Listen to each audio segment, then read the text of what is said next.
이번에 우리 어쩌다 특강을 진행해 주실 우리 김필성 박사님을 모시고 이제 이번 강의를 진행할 건데요.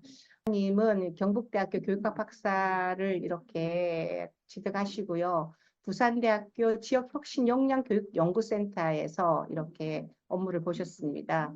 뿐만 아니라 논문에는 학교와 지역 연계 교육 활성화 방안과 과정이라는 이런 논문을 내셨고요. 특히 한 초등학교가 지역과 협력으로 학교 폐교 위기를 극복한 그런 마을을 내러티브로 이렇게 논문을 잘 이렇게 역서로서는요, 교육과정 이론에서 실천으로서의 여행이라든지 아주 유명한 브루너 유학교육 이론의 새 지평이란 이런 많은 역서를 이렇게 쓰셨던 우리 김필성 박사님을 모시고 오늘의 강의 주제를 글로벌 지역 혁신을 꿈꾸는 지속 가능한 미래 교육이라는 주제를 가지고 이번 시간 진행해 볼까 합니다. 자, 여러분 보이지는 않지만 다 박수로서 우리 김필성 박사님을 모셔보도록 하겠습니다. 박수.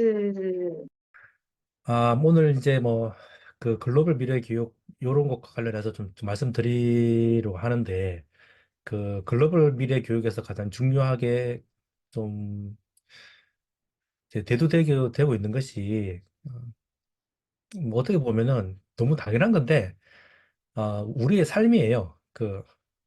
교육에서 드디어 이제 삶에 대한 것이 화두가 되고 있는 상황인데 그 삶은 지역사회에서 이루어지고 있기 때문에 그 보통 그 우리가 이제 좀 지역사회에 뭐 영어로 말하면 커뮤니티, 뭐 커뮤니티를 한국말로 번역하게 되면 지역사회라고 하기도 하고 또 공동체라고도 번역하기도 하잖아요.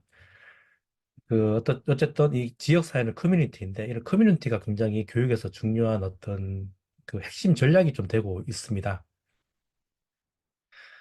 어, 일단 그래서 이제 지역사회 기반이 그 미래의 어떤 핵심 역량 교육부터 시작해서 그 인류의 뭐 인류가 좀 약간 위기잖아요. 이 막 전쟁 위기부터 시작해서 환경 위기부터 시작해서 또 빈부가 많은 격차부터 시작해서 큰 뭐 전쟁도 많이 일어나고 있잖아요. 이런 큰 위기가 있는데 이런 그 위기에 대응하기 위해서 교육의 역할이 무엇이냐, 그리고 교육이 핵심적으로 가져가야 될 전략은 무엇이냐라고 봤을 때 이제 커뮤니티가 좀 많이 좀 대두되고 있습니다. 커뮤니티. 이렇게 제가 그 제목을 이렇게 좀 소개를 좀 드렸고요. 뭐 제가 이게 뭐 뭔가 또 새롭게 등장했다 뭐 이렇게 보기 때문에 기존의 교육과 뭐 전혀 다르다라고 또 말하는 것은 또 이게 올바르지 않은 것 같아요. 왜냐하면 기존의 교육 안에서 계속 이렇던 지역 사회를 담아내려고 노력을 해왔던 것인데 좀 더 본격적으로 이루어지고 있는 거고, 또 수많은 학자들이 뭐 1900년대 초부터 두이부터 시작해서 뭐 패트릭 같은 어떤 그 프로젝트를 개발했던 그런 모든 분들, 그리고 미국의 서비스 러닝 뭐 그런 부분 모든 것들이 교육의 어떤 지역 사회를 접목하기 위한 다 노력들이었고, 최근에는 좀 더 이게 우리나라도 마찬가지로 지역 사회가 굉장히 학교 교육에 많이 접목이 돼야 된다라는 것을 되게 좀 본격적으로 강조하고 있기 때문에 지역사회 등장이라고 말을 했지만 실제로는 1900년대 초부터 어떤 교육에 있어서 지역에 대한 관심은 굉장히 중요하게 그 유명한 학자들로부터 많이 대두가 되었다라는 부분을 좀 말씀드리고 싶습니다. 그래서 굉장히 그 지역사회가 뭐 등장했다, 뭐 새롭게 등장한 건 아니고 기존에 꾸준하게 어떤 학문적 전통 내에서 계속 이어져 왔던 것인데 좀 더 본격적으로 논의가 되고 있다라고 보시는 게 더 타당할 것 같습니다. 요건 한 가지 사례인데 그 제가 작년에 그 전라도 광주 옆에 영광군이 있습니다. 아, 거기 이제 묘랑면이 있는데 그쪽에 그한 초등학교가 폐교 위기에 처했더라고요. 2009년도에. 근데 이제 그 학교가 그 마을에 유일하게 남은 학교였다 하더라고요. 이미 다른 것은 다 폐교가 되고 유일하게 남았던 학교마저 폐교될 위기 상황에 처했었는데 그런 상황에서 이제 지역사회가 협력해가지고 지금은 학교를 잘 살린 이런 사례가 있더라고요. 이런 사례에 대해서 거기서 참여했던 학부모, 교사들을 좀 만나서 얘기를 들어봤는데, 아, 정말 그분들한테는 아픈 기억이었다고 말을 하더라고요. 그래서 이게, 이게 보면은, 이쪽에, 이 학교가 보면은, 이제 학교만은 좀 비전이 있는데, 그, 사실 이 학교를 살린 거는 학교, 학교가 좀 아니었어요. 사실은. 어. 이 지역사회에 살고 있는 이 주민들이 이 학교마저 없어지면 우리 마을이 사라진다는 위기감 때문에 막 지역사회 학부모들이 다 똘똘 뭉쳐가지고 노력한 결과 학교가 좀 따라와서 된 거지. 사실 학교가 먼저 출발한 건 아니었더라고요. 그래서 이제 이 학교는 약간 지역사회와 같이 협력하면서 학교가 살아났기 때문에 그 마을을 품은 학교, 뭐 학교를 품은 마을 이런 식으로 해서 학교가 잘 되고 있고, 그래서 이 학교 같은 경우에는 그 학교와 마을이 같이 어떤 협약도 맺고, 왜냐하면 교장이 바뀌면 또 학교가 또 변하잖아요. 그걸 방지하기 위해서 협약도 맺고 했는데, 이쪽에서 제가 느낀 건 뭐냐면은, 아, 이렇게, 그 지역이 약간 좀, 그, 농어촌 학교거든요. 그 서울에 비하면, 뭐, 대도시에 비하면 전혀 지역 사회에 자원이 별로 없는 곳이에요. 그런데 불구하고, 지역 사회가 힘을 합치니까 이 학교가 살아나는구나.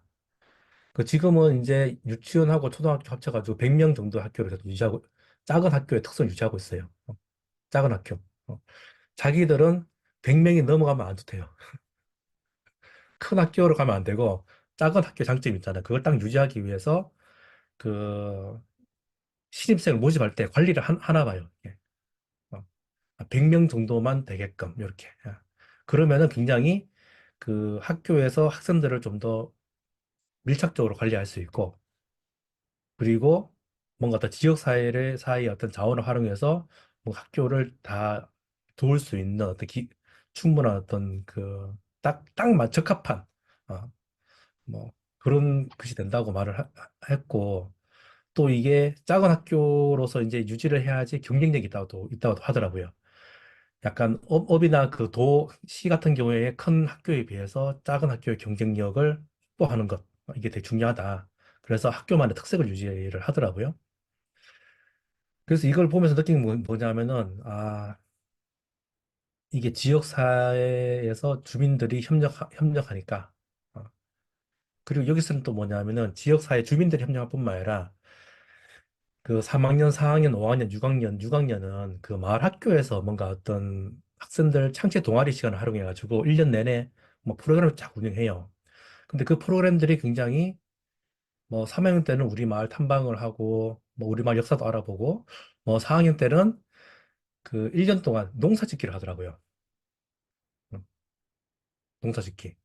근데 농사짓기가 되게 힘들잖아요. 어른들도 힘든데 애들도 되게 힘들잖아요.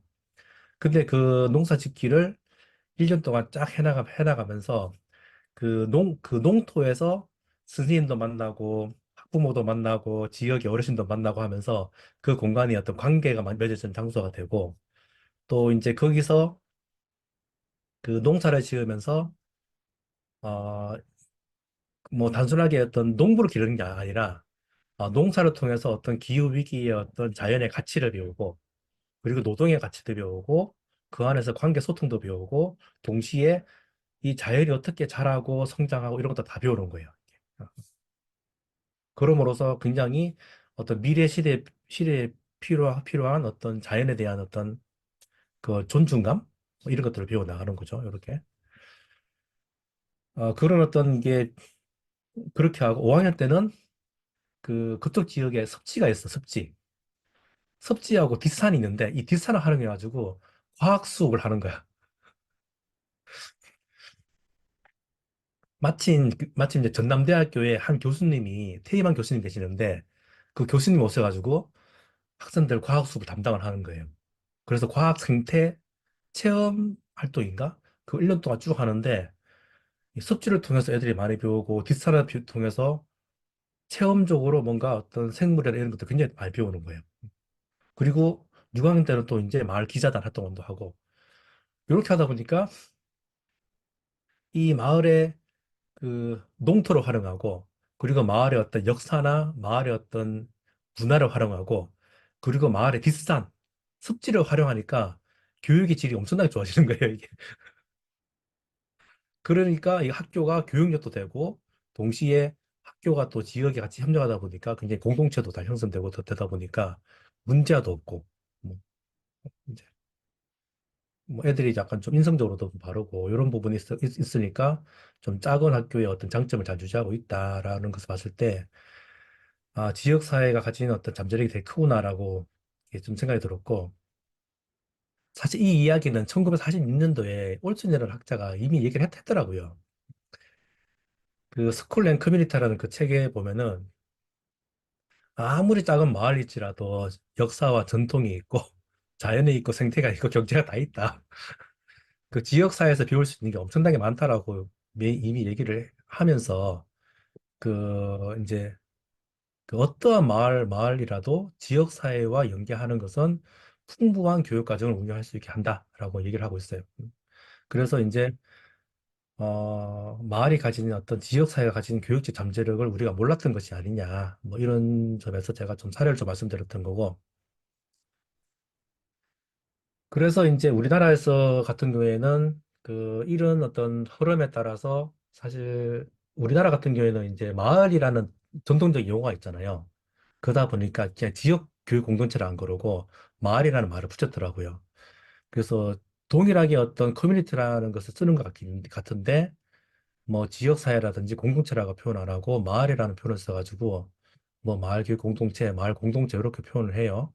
이렇게 표현을 하는데 어, 이것이 지향하는 바는 뭐냐면은 우리가 교육을 할 때 뭔가 애들이 학교에 교실에서만 공부를 한다라는 또 생각이 있는 것 같아요.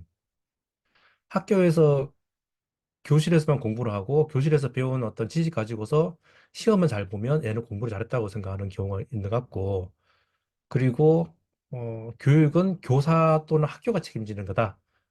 그리고 학부모는 그냥 맡긴다라는 좀 생각을 하는 것 같아요.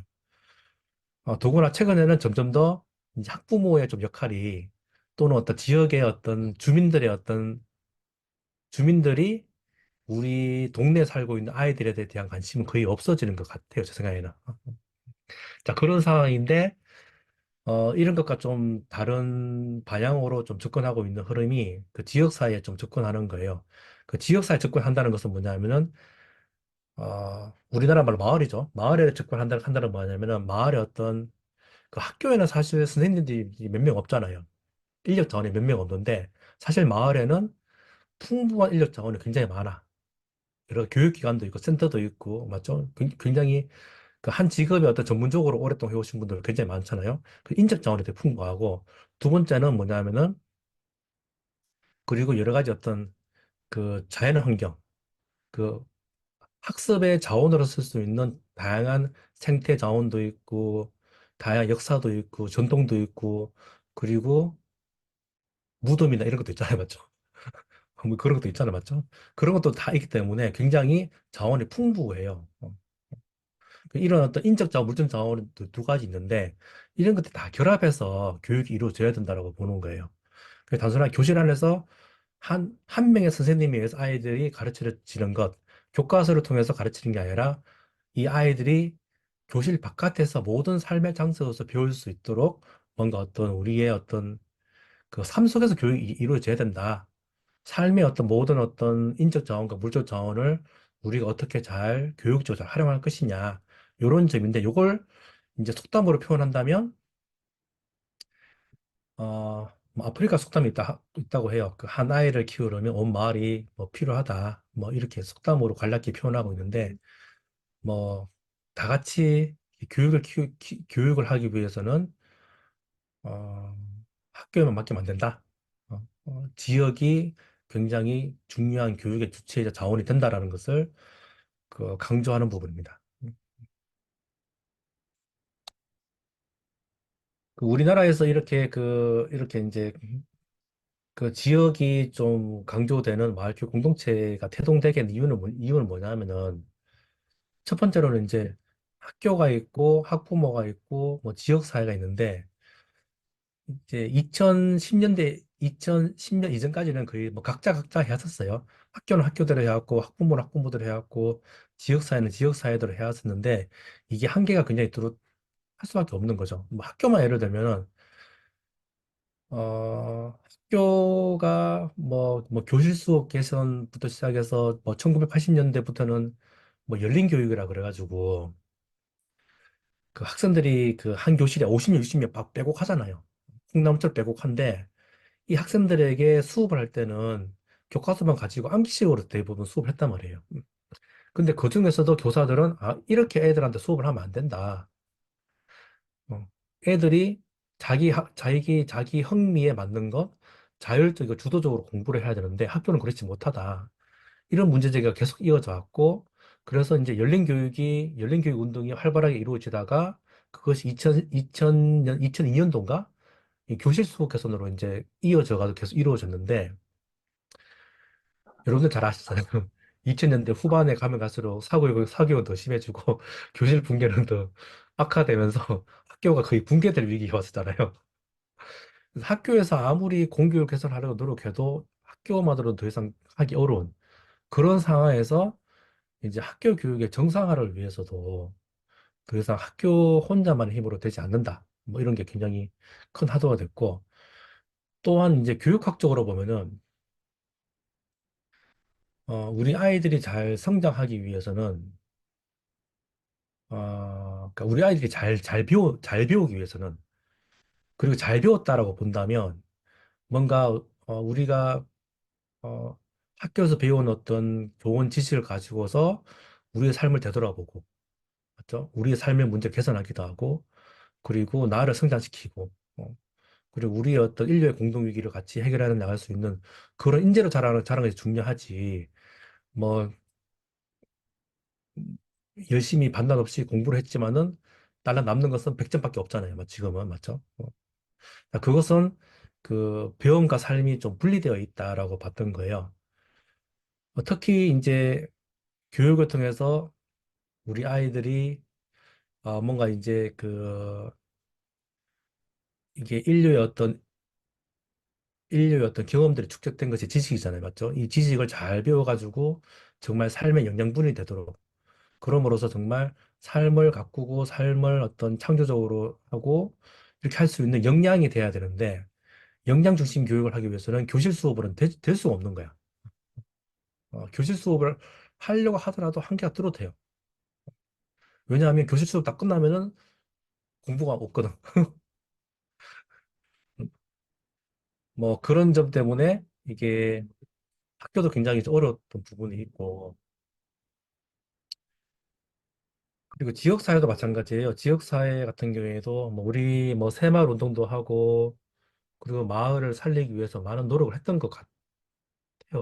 제가 볼 때는 또 2000년대부터 뭐 행안부에서 뭐 마을 만들기 사업도 많이 이루어지고 뭐 도시 재생 사업도 많이 이루어지고 했었는데 그게 별로 성과가 별로 없어요. 결국은 청년들이 모두 다 떠나고 떠나버리고 지역은 소멸되고 이러니까 이거 지역 사회가 살기 위해서는 기존의 방식으로 안 된다라는 깨달음이 있었던 것 같고 그래서 뭔가 어떤 교육을 통해서 교육이라는 것이 들어오게 되면은 뭔가 아이들의 교육뿐만 아니라 지역도 살릴 수 있다라는 깨달음이 되게 많았던 것 같아. 아까 앞에서 말했던 그 묘랑중앙초등학교도 마찬가지고 2000년대 중반에는 뭐 경기도의 그 남한선 성위에 있는 그 남한선 초등학교 뭐 부산 같은 경우에는 금성초등학교 같은 경우에는 좀 지역과 협력해가지고 정말 학교를 살린 뭐 이런 경우가 되게 많아요. 그러니까 교육을 하다 보니까 그 교육이 중요한 매개가 되는 이유가 뭐냐면 교육이 잘 그 어떤 마을에 어떤 교육적인 것이 뭔가 잘 이루어지고 있다 보면은 거기에 참여하고 있는 거기 속해 있는 아이들도 되게 좋고 학부모들도 되게 좋고 스님들도 되게 좋아요. 사실 그 사람이 어떤 그 가장 살기 좋은 곳은 그쪽에 만날 수 있는 커뮤니티 있어야지 사람이 이동하거든요. 그러니까 교육이 만들어지게 되면 굉장히 좀 좋은 문화가 많이 잘 형성되는 경향이 있는 것 같아. 그러다 보니까 좀 더 많은 사람들이 그쪽으로 이제 사람들이 많이 이동을 하는 거죠. 자, 그래서 이제 교육을 중심으로 뭔가 좀 많이 좀 결합하려고 노력했다. 그리고 학부모들도 마찬가지로 입시 위주 교육 때문에 애들이 많이 좀 불쌍하잖아요. 뭐, 그리고 청소년 자살률이 최근에도 많이 많다고 들었는데, 청소년 자살률도 되게 높고, 그리고 학교 폭력도 점점 증가하고 있고, 그런 상황이에요. 지금도. 그래서 학부모들도 2000년대부터 보면은 뭐 대안학교도 많이 했고, 그리고 꼭 대안학교 말고도 그 학교를 좀 보조하는 식으로 해가지고, 뭐, 공동육아를 한다든지, 아니면은 작은 도서관을 운영한다든지, 아니면은 마을에서 자체적으로 방과 학교를 운영해가지고 아이들을 보살피는 이런 운동이 되게 많이 일어났었어요. 이런 어떤 우리나라의 이런 어떤 교육에 대한 고민들이 다 합쳐지면서 더 이상 따로따로는 안 된다. 같이 해야 된다라고 해서 나온 게 그 함께 하자는 뜻에서 마을교육 공동체가 좀 등장했다라고 보시면 되고 이런 점에서 우리나라에서 마을교육 공동체는 그 각각에서 이루어졌던 교육적인 고민들이 이제 성숙하면서 발달하면서 이루어진 하나의 어떤 소중한 우리나라의 어떤 교육적인 결과다라고 좀 봐요. 교육적 고민의 산물이고.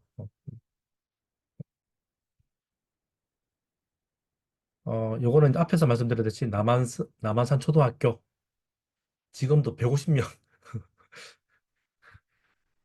한 2006년도에는 10명, 20명밖에 안 돼가지고 폐교될 지경이 있는데 지금은 150명이고 금성초등학교도 그렇게 됐는데 굉장히 좀 이게 잘 되고 있는 그런 사례입니다. 이런 어떤 그 마을과 함께 하는 거, 지역과 함께 하는 교육, 지역과 함께 공감하는 교육, 이런 교육이 다행히 그 좀 2022 개정 교육 과정에 좀 많이 강화가 됐어요. 학교에서는 반드시 그 지역과 연계하는 학교에서 반드시 지역과 연계하는 다양한 교육 과정 및 프로젝트를 반드시 편성해야 되는 상황이 있어요. 2022 국가교육과정이 내년부터 시행이 되는데 초등학교 3학년부터 반드시 지역과 연계하는 선택 과목을 반드시 개발해야 돼.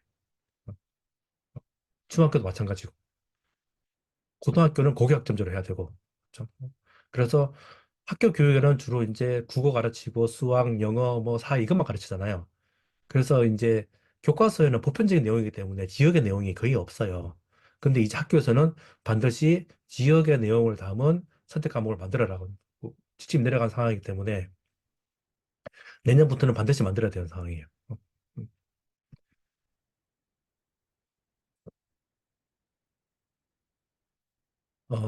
한 학기에 17사시인가? 1년에 60시간 정도 이렇게 반드시 해야 되는 쪽으로 시간이 확보가 되어 있습니다.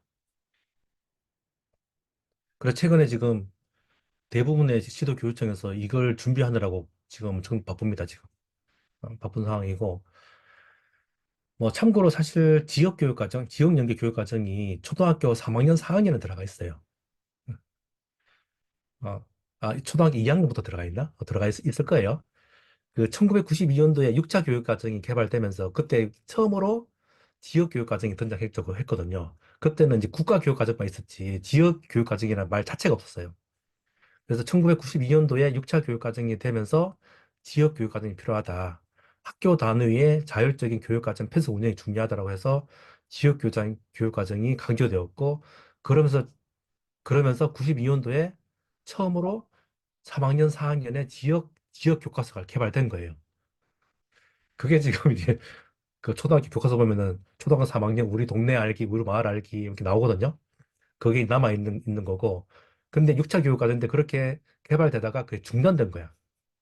원래는 5학년, 6학년, 중학교 다 개발돼야 되는데 개발되지 못하고 중단됐거든요. 근데 이번에 2022 개정 교육과정을 좀 통해서 그 3학년, 4학년만 있는 지역교육 과정을 5학년, 6학년, 중학교 1학년, 2학년, 3학년, 고등학교로 이어져 가지고 아이들이 좀 더 지식을 정말 좀 맥락적으로 삶 속에서 배울 수 있는 그런 기회가 되면 좋겠다는 생각이 듭니다. 뭐 이런 지역은 뭐 아까 방금 말씀드린 6차 교육과정 뭐 말씀드렸고 뭐 2014년도는 인성교육진흥법에도 학교는 가정 지역 사회 참여와 연대하에 해라라고 법으로 되어 있고 진로교육법에도 국가 및 지역사회 협력적 참여 속에서 인프라라고 활용해라. 지역사회와 지역사회 협력적 뭐, 뭐 해가지고 진로교육 하라라고 법으로 다 법으로도 명시되어 있습니다. 어, 이런 흐름이 우리나라에는 다행히 2010년부터 굉장히 전국적으로 확산돼가지고 새로운 교육 모델이 만들어지고 있는데 그 뭐 학교와 지역이 협력하는 교육 모델 요것을 이제 뭐 혁신교육지구라고 말을 해요. 그 앞에서 말씀드렸던 작은 학교 있잖아요. 작은 학교들이 그 이제 작은 학교들의 어떤 교육적인 모델이 굉장히 혁신적이다라고 봤던 거고 그런 모델을 약간 좀 차용해가지고 약간 혁신학교 모델이 만들어지고 근데 작은 학교들이 지역과 함께 했잖아요. 그래서 혁신학교가 좀 더 잘 되기 위해서는 그 지역이라고 볼 수 있는 지자체가 협력해가지고 교육청과 같이 함께 나가는 이런 모델. 그래서 교육청하고 지자체가 협력해가지고 교육을 지원하는 이런 모델을 그 혁신교육지구 사업이라고 말을 하는데 이것이 2010년도에 그 혁신교육지구 사업이 도입돼가지고 전국적으로 확산이 됐어요. 보면은 여기 뭐 전국적으로 다 확산이 됐는데 전국의 그 각 지구가 230개 정도 되는데 2010년도에 191개의 지구가 다 참여하고 있습니다. 뭐 대구 같은 경우에는 8개 지구에 다 참여하고 있고 부산은 올해 같은 경우에 16개 지구 중에서 13개가 참여하고 있어요. 자, 그래가지고 교육청하고 각 지구, 구청장이죠, 구청장. 각 지구. 뭐 사상구, 뭐 사하구, 뭐 이런 거 있잖아요. 검정구. 뭐 그런 각각 지구가 다 참여를 하는 거예요. 다 참여해가지고 예산을 분담하는 거죠. 분담해가지고 그 뭔가 이게 어떤 이게 좀 지역이 참여하는 교육을 좀 지원을 하고 있는 이런 상황입니다. 예, 부산 넘어갈게요. 부산은 이런 상황이고 뭐 부산에는 이제 혁신교육지구라고 안 그러고 희망교육지구라고 말을 해요. 이 희망교육지구 센터가 총 13개가 있고 이 센터에서는 그 각 지구마다 예산이 최소 6억에서 최대 한 15억 정도를 편성해가지고 매년 운영하고 있는데 주요 추진 과제는 뭐냐면은 지역과 연계하는 교육 과정을 운영하고 그리고 학교와 지역이 같이 하려 그러면 뭔가 어떤 협의체가 있어야 돼. 협의체가 있어야 되거든요. 그래서 약간 거버넌스를 지원하는 게 있고 그리고 지역 특색을 어떤 반영한 교육 브랜드를 창출하는 쪽으로 주요하게 사업이 활발하게 이루어지고 있습니다.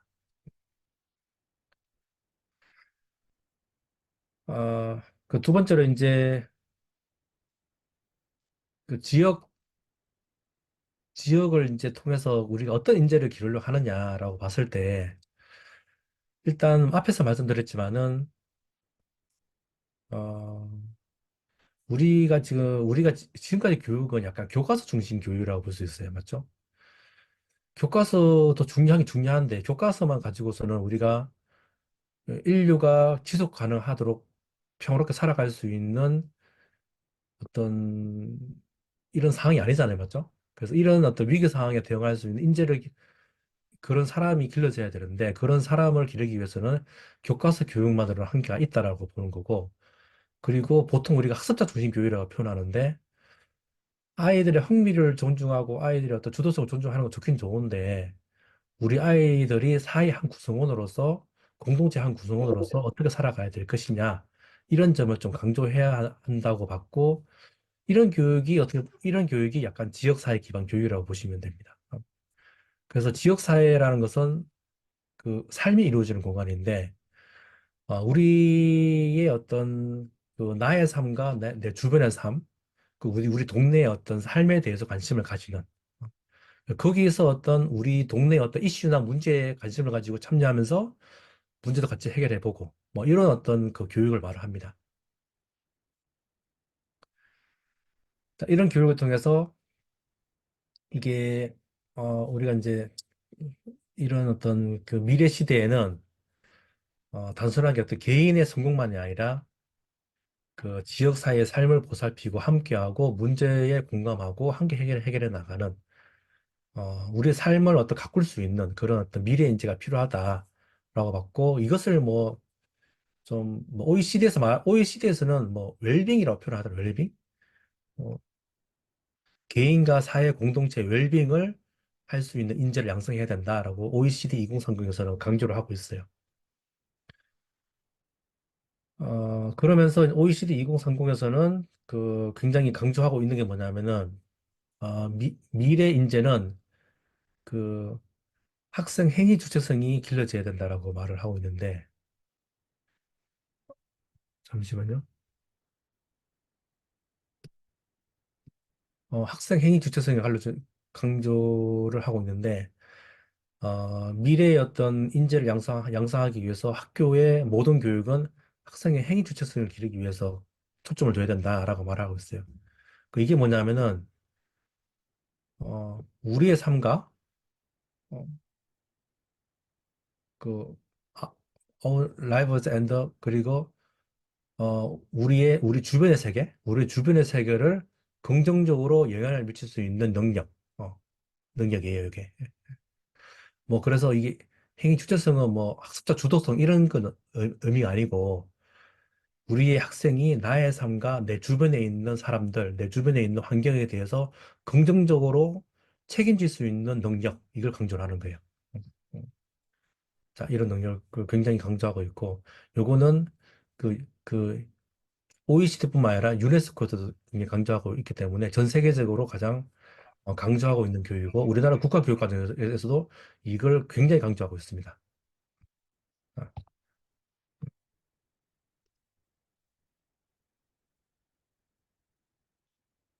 아, 그런데 이제 뭐 요즘에는 이제 단순히 지금 미래의 위기는 단순하게 그 인간만의 위기가 아니잖아요. 맞죠? 인간 아닌 자연의 위기도 포함되거든요. 그렇기 때문에 미래의 어떤 이제 인재 같은 경우에는 인간뿐만 아니라 인간에 속하지 않는 자연까지 돌볼 수 있는 인재가 필요하다. 이런 것들을 강조하고 있습니다. 뭐 요거와 관련해서 이제 지속 가능한 발전 목표도 있고 뭐 이런 것들을 굉장히 좀 강조하고 있잖아요. 맞죠? 전 세계적으로 어떤 공동의 어떤 문제라고 좀 보시면 될 것 같습니다. 이런 목표를 가지고서 좀 이런 목표에 관심을 갖는 어떤 교육이 이루어져야 된다. 어, 우리가 뭐 국어를 배우고 영어를 배우잖아요. 배우는 건 좋아. 국어를 잘 배워야 되고 영어를 잘 배워야 되는 게 맞는데 그런 배운 지식을 활용해가지고 이런 어떤 지구의 인류 공동의 위기를 해결할 수 있는 쪽으로 지식을 창의적으로 활용할 수 있는 그런 인재가 돼야 된다라고 보고 있습니다. 그래서 이제 그 지역사회와 접속, 지역사회와 연결, 이것이 이제 학교 교육의 패러다임이고, 그 지구 전체의 유네스코뿐만 아니라 OECD에서 강조하고 있는 그 국가교육과정 마찬가지고, 지역사회가 굉장히 중요하게 우리가 그 학교 교육에서 화두가 되고 있는 거고, 그 핵심 전략이자 패러다임의 전환의 핵심입니다. 지금 우리 학교의 현실이에요. 약간 이게 이 육지가 있다면은 육지와 좀 떨어져 있는 섬 같은 곳이 학교라고 좀 표현을 해요. 그래서 학교가 섬과 같은 학교다라고 표현하고 있는데 그 학교 같은 경우에는 이 학교에서 모든 것을 다 감당하고 있는 상황이에요. 뭐 교육과정뿐만 아니라 뭐 돌봄도 학교에서 하라 그러지. 그리고 뭐 상담도 학교에서 하라 그러지. 뭐 학교에서 뭔가 하라는 게 되게 많잖아요. 맞죠? 진로교육도 학교에서 하라 그러지. 그러다 보니까 학교가 되게 좀 버거운 상태예요. 업무가 되게 많은 상태야. 거기다가 학교에 교사들은 몇 명 없는데 몇 명 없지만은 학생들이 요구하는 희망 진로는 되게 다양하거든요. 교사들이 다 커버를 할 수 없는 상황이에요. 그리고 이제 입시 교육도 이루어지지 이런 상황이다 보니까 뭔가 이렇게 좀 해소해야 된다라고 말을 하고 있고 자 그러기 위해서는 일단은 좀 연결돼야 돼가지고 뭐 업무를 좀 분담한다든지 예를 들어 돌봄은 지역에서 한다든지 아니면 생활 속에서 뭔가 어떤 인성교육 하다든지 이렇게 하고 학교는 좀 더 체계적인 교육에 좀 신경 쓰는 쪽으로 좀 이렇게 하는 게 필요하지 않느냐. 뭐 이런 얘기를 하고 있습니다. 그래서 지역과 삶을 좀 통합될 수 있는 쪽으로 그래서 이 모두가 다 같이 함께 좀 연대하는 쪽으로 교육이 이루어져야 된다. 그래야지 학교도 살고 지역도 살고 뭐 이런 얘기를 하는 거죠. 그, 요거 뭔지 아시죠? 우리 어릴 때 한번 해보지 않았어요? 그 왼쪽 오른쪽 밑에 있는 두 개 버튼으로 해가지고 뭐 그림 그렸잖아요. 기억하시나요? 요게 이제 이게 뭐더라? 이게 그 엣치어 스케치라는 그 단어 스케치라는 이름이 있는 것 같은데 최근에 제가 그 책을 하나 봤는데 거기 책을 보니까 지금의 교육을 이 조그만 틀 안에서 모든 교사들에게 이 조그만 틀 안에서 두 개의 도구를 가지고서 이 그림을 내라라고 압박하고 있다 하면서 우리 교실에서의 어떤 고생하는 교사들을 그리고 우리 아이들의 어떤 수업의 모습을 이런 어떤 도구로 표현하고 있더라고요. 그래서 요게 좀 제가 가져와 봤습니다. 아, 이게 넘어가고요. 아, 일단 지역사회가 연결이 되면 좋은 게 뭐냐면은, 일단 풍부한 물적 인적 자원이 되게 많고, 그리고 여기서 가장 기본적인 개념이 뭐냐면은, 지역사회가 바로 배움터다. 커뮤니티 에즈 클래스룸, 이라는 관점이에요. 우리의 살고 있는 자연이나 사람들이나 뭐 이 모든 것들이 다 배움의 장소, 배움의 자원이라고 보는 접근이고, 그리고 그런 어떤 그 다양한 어떤 삶의 환경에서 지식을 배우는 것, 지식을 활용하는 것이 굉장히 그 맥락적인 지식, 그 지식을 활용할 수 있는 지식을 습득하는데 굉장히 중요하고, 사실 교실에서 수업을 듣는 것보다는 지식을 한 번 더 활용하는 것이 깊은 이해에 이를 수 있는 좋은 방법이에요, 사실 맞죠? 심층적인 이해에 이를 수 있는 방법이에요. 뭐 듣기만 하는 것보다는 누구한테 설명도 해보고 설명했지만은 이걸 가지고 직접 한번 적용도 해보고 맞죠? 그리고 이렇게 해보면서 깊이 배우는 거잖아요, 사실은. 그래서 깊은 이해에 이를 수 있는 방법이다라고 보고 있습니다. 동시에 지역사회에 참여함으로써 지역의 어떤 이슈나 문제에 관심도 가지게 되고 그러면서 이제 뭐 지역의 어떤 그 어떤 주민자치도 강화될 수 있는 시민교육으로서도 굉장히 가치가 있다라고 보고 있습니다.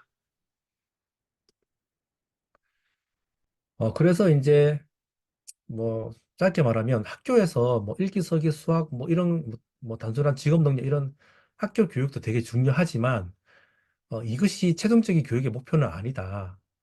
이런 교육을 바탕으로 해서 인류가 끊임없이 변화되고 이런 상황에서도 인류를 잘 지속할 수 있는 좋은 공동체를 유지할 수 있는 인류의 갈등을 해결할 수 있는 이런 사람을 기르는 것이 교육의 최종적인 목표가 되어야 된다라고 보고 있습니다. 자, 지역사회에 접근하는 네 가지 렌즈가 있는데 지역사회에 접근을 한다 그러면 좀 복잡잖아요. 좀 방대할 수도 있고 그래서 제가 이제 플레이스 앤 커뮤니티 베이스 에듀케이션이라는 이 책에서 좀 간략히 가져왔는데 지역사회에 접근할 수 있는 것은 뭐냐면 사회문화적으로 컬처를 지면서 사회문화적으로 접근할 수가 있다. 여러분들 그런 말씀 많이 들어보셨죠? 이게 그 노인 한 분은 도서관 하나다. 그만큼 노인의 경험이 풍부한 어떤 지식을 가지고 있거든요. 그래서 학생들이 그 교사가 학생들한테 너희 부모님이나 너희 할아버지나 동네 경로당 가서 인터뷰를 해와라.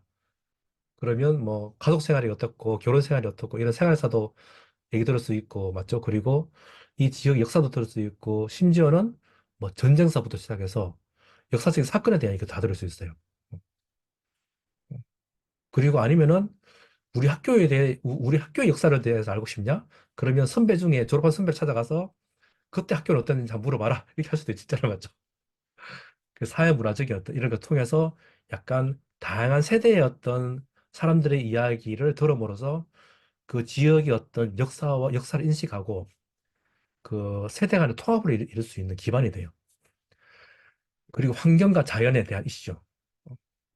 그리고 지역의 경제.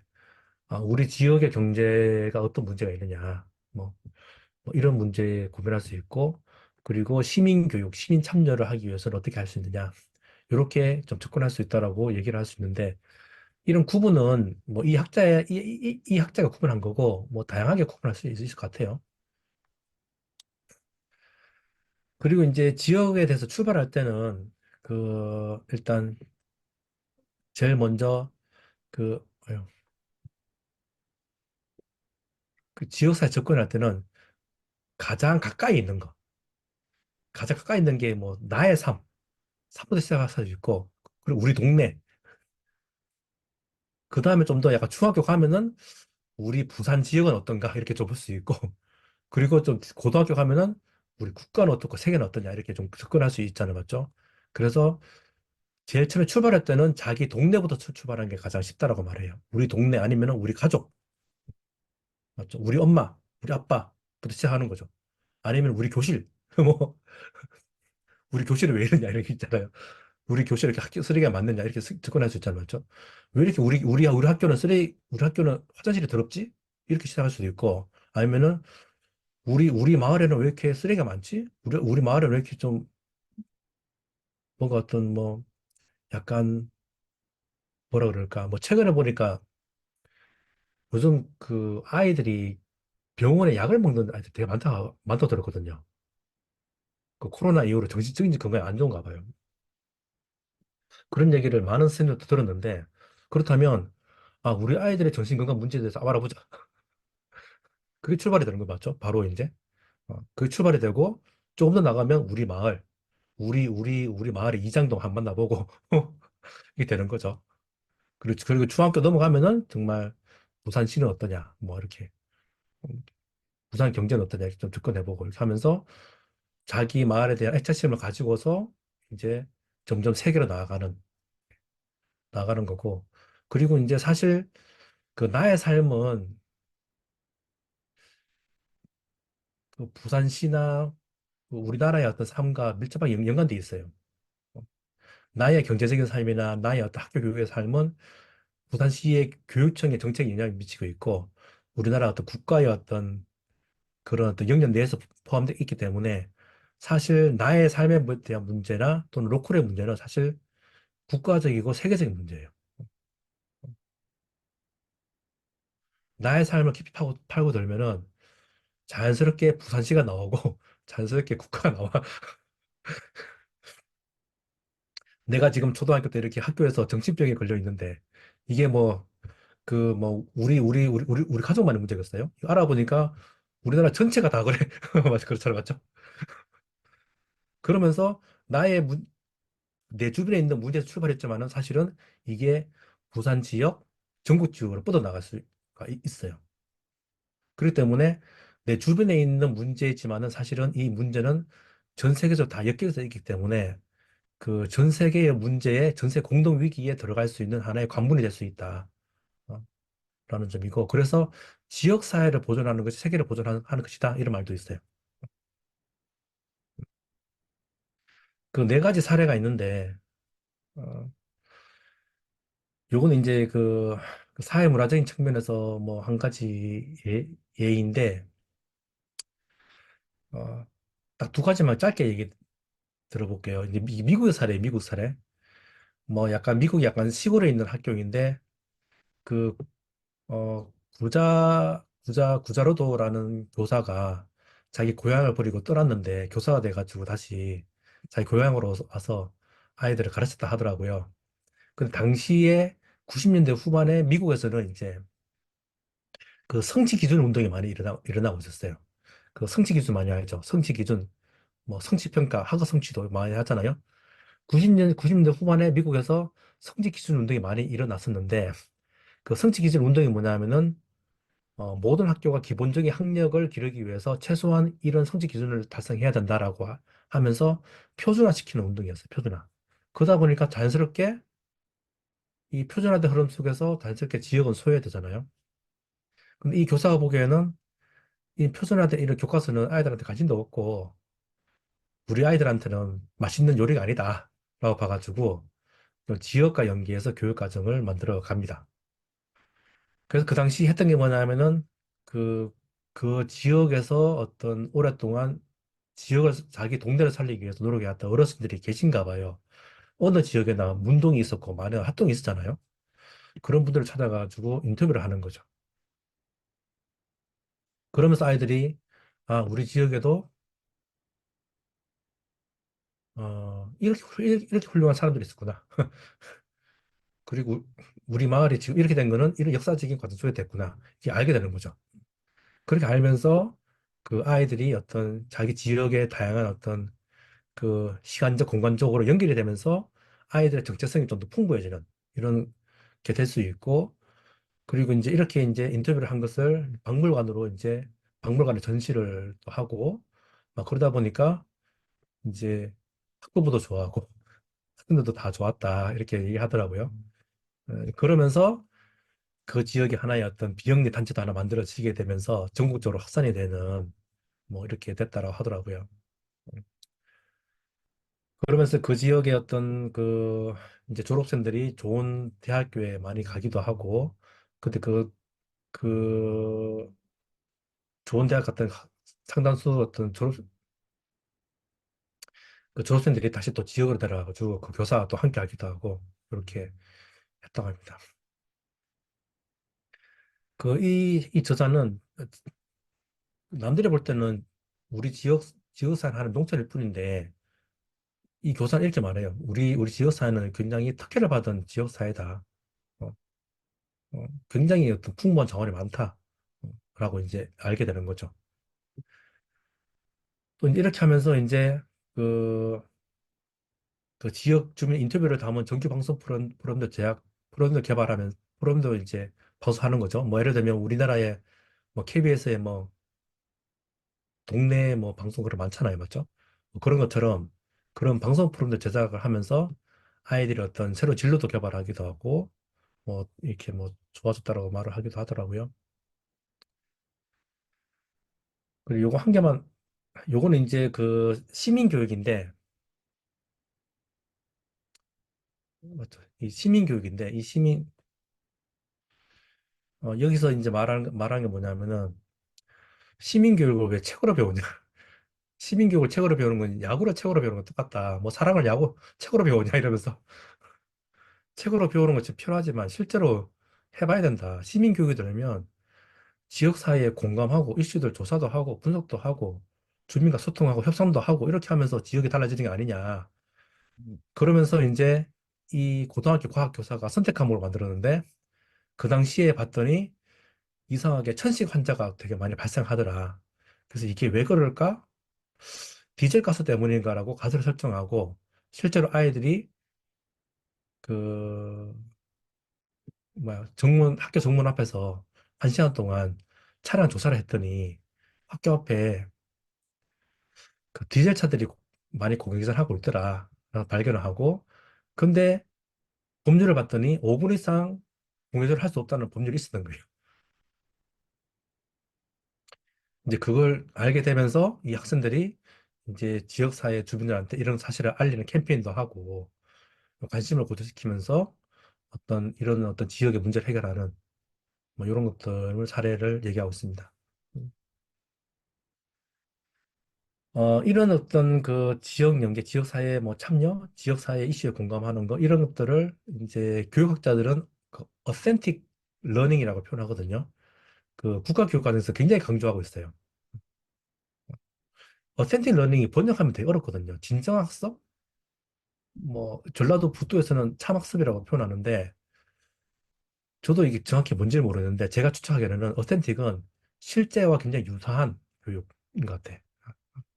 어센틱이라는 것은 실제 학습이라고 번역하는 게 맞지 않을까?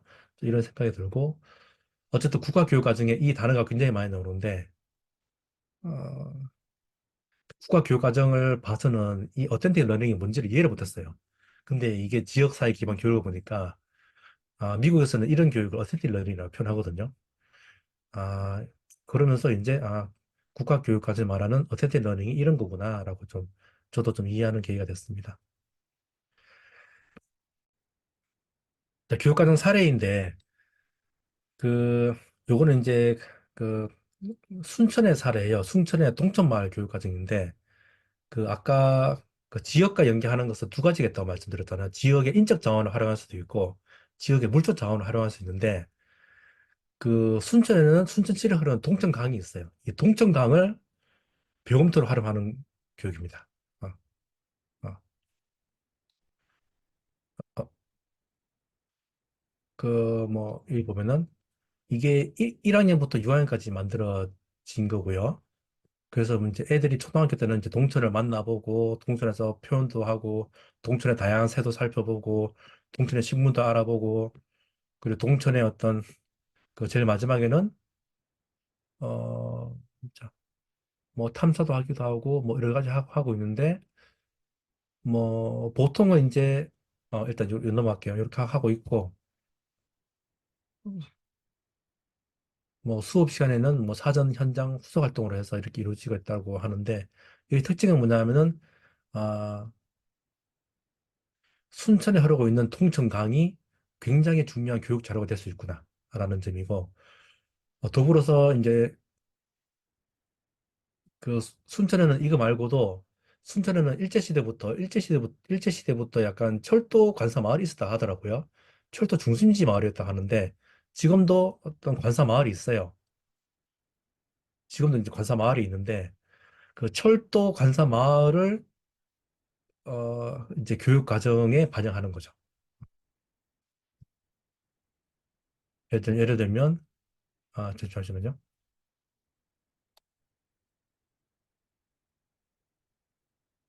이 보면은, 어, 이제 초등학교 3학년에 보면은 관련 내용이 좀 있거든요. 교통수단이 뭐 우리 마을에 미치겠냐, 이런 것들이 있는데, 이런 것들을 가르칠 때 기존의 교과서대로 따른 것이 아니라 자기 마을에 있는 철도 관사 마을을 활용해서 교육을 하는 거죠. 그러면 애들이 거기 가볼 수도 있고, 거기 있는 살아계신 분들 많으니까 인터뷰도 가능하고, 맞죠? 그러면서, 아, 우리 순천 마을이 이렇게 철도의 중심지였구나, 교통 중심지였구나, 이런 것도 알게 되고, 맞죠? 굉장히 생생한 교육이 가능합니다. 여러 가지 이런 현장입니다. 그리고 이제 요거는 이제 군산에 있는 그 해안초도 굉장히 많이 이런 교육이 이루어지고 있는데, 어, 해운처는 좀 더 잘 이루어지고 있는 것 같아요. 뭐 초등학교 1학년, 2학년, 3학년, 부불이라는 것이 그 군산에 오래전부터 역사적으로 백제시대부터 있어 왔던 뭐 그런 용어라고 하더라고요. 그런 용어를 가지고서 부불이 마을 교과목을 만들었어요. 그래서 1학년부터 뭐 6학년까지 있는데, 뭐 5학년 때는 뭐 사람들을 만나서 뭐 생애사 써보기도 하고, 그리고 6학년 때는 마을의 문제들을 해결해보는 뭐 이런 쪽으로 교육 과정이 잘 편성되어 있습니다. 그 경기도는 굉장히 잘 되어 있는데, 일단 요거는 뭐냐면은 그 교사와 지역의 어떤 전문가, 지역 활동가들이 같이 참여하는 교사 학습 공동체가 있는 거야. 어, 어. 보통 교사 공동체는 교사만 있잖아요. 근데 여기는 어떤 팀별로 이루어져 가지고 학교도 교사도 참여하고, 그 마을의 어떤 그 주민들도 참여해가지고 그 지역이 가지고 있는 특색이 담긴 생태교육을 만든다든지 이렇게 만드는 거죠. 그래서 학교와 마을이 같이 협력하는 학습 공동체가 활발하게 이루어지고 있는 게 장점이고, 그래서 이거 여기 먼저 볼까요? 여기 이게 중학교인가? 이거 교과 통합 수업인데, 수업 교과 통합을 설계를 할 때 지역의 자원을 가지고서 활용을 해요.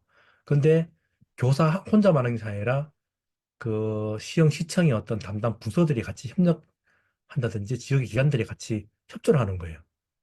어, 그러면은 아이들이 굉장히 풍부하게 배우지 않겠어요? 뭐 이런 식으로 하고 있습니다. 이 고등학교 같은 경우도 보면은 우리 마을 실험실, 막 약간 리빙net처럼 이렇게 진행하는데, 이 보면은 비고에 보면은 교사, 전문가, 마을 교사, 교사 전문가 이런 사람이 참여해가지고 같이 여러 교사뿐만 아니라 교사와 지역의 전문가, 그 마을 활동가, 학부모들이 같이 협력해가지고 수업을 운영하는 이쪽을 하고 있습니다. 그 부산에는 대천마을이, 그 부산 금정산 아래에 함영이동에 대천마을이 있거든요. 이 대천마을은 부산에서 가장 유명한 마을입니다. 여기는 뭐 최근에는 아테네 광장을 만들어 간다라고 할 만큼 뭐 주민자치 활동도 굉장히 활발하고 이루어지고 있고 작년에 같은 경우에 주민자치의 규정에 12세 이하 투표권 제한 규정을 폐지를 해가지고 어린이도 주민투표 가능하도록 했고 그리고 총회 때 초등학생이 연단에 올라가지고 인사말도 하고 이렇게 하고 있습니다. 굉장히 어떤 살아있는 시민교육 그 학교 바깥에서 마을 자체가 굉장히 어떤 교육의 공간이 되고 있는 이런 사례고요. 그리고 이쪽에는 굉장히 대천천이 굉장히 이 지역의 큰 교육적 자원입니다. 여기 역사는 간략히 보면 뭐 공동조합부터 시작해가지고 지금 마을에 총 17개의 협동조합이 들어와 있고 어, 주민자치가 되게 활발하죠. 그리고 한명초등학교가 그 마을에 있는데 굉장히 다양한 어떤 교육들이 이루어지고 있는데 한두 가지만 하면 뭐 여러 가지 뭐 대천마을장 요거는 이제 맨발 동무 도서관이라고 되게 유명한 도서관이 있어요. 그런 연계해가지고 교육이 또 이루어지고 있습니다. 그리고 이제 이쪽에는 대천천 부산에서 유일하게 애들이 발 담그고 수영할 수 있는 곳이에요. 어. 이 대천 마을의 이 주민들이 이 대천천을 깨끗하게 하기 위해서 하천 살리기 운동을 진짜 많이 오랫동안 해왔거든요. 엄청난 노력을 해가지고 이 하천을 굉장히 깨끗하게 유지를 하다 보니까 여기가 애들이 쉼터뿐만 아니라 굉장히 좋은 교육 장소가 되고 있어요. 그래서 뭐 물놀이도 하고 그리고 뭐 수질 검사도 하고 뭐 여러 가지 체질 관찰도 하고 뭐 여러 가지가 많이 이루어지고 있는데 제가 뭐 일단 여기까지만 제가 좀 넣었고요. 어, 자, 이렇게 해서 전체적으로 일단 지역 사회가 하도가 되고 있고 지역 사회가 어떤 미래 교육, 어떤 지구를 살리는 어떤 위기에 대응하기 위해서 굉장히 중요한 어떤 교육적인 전략이 되고 있다. 그리고 실제 사례들은 뭐, 뭐 대천 마을부터 시작해서 뭐 순천의 동천 마을 교육과정, 그리고 회원초에 뭐 그런 뿐만 아니라 수많은 어떤 음, 곳에서 이루어지고 있고, 그리고 또 학교와 지역을 연결시키는 혁신교육지구 사업이 활발하게 이루어지고 있어서 학교에서는 정말 다양한 어떤 지역과 연계한 프로그램들을 많이 활용하고 있어요. 뭐 부산에는 대표적으로 뭐 창의 체험 버스 뭐 이런 것들을 학교에 딱 지원해 주거든요. 그러면 학교에서는 손쉽게 애들을 견학을 보낼 수 있고 그거 말고도 여러 가지 뭐 지역의 다양한 전문가들이나 학부모들이 이제 교사 연습을 받아가지고 수업을 받아가지고 학교에 들어가서 애들 뭐 전래놀이도 가르치고 애들한테 다양한 어떤 뭐야 뭐 경제 교육도 하고 많은 것들을 하고 있습니다. 여기까지 마치겠습니다. 감사합니다.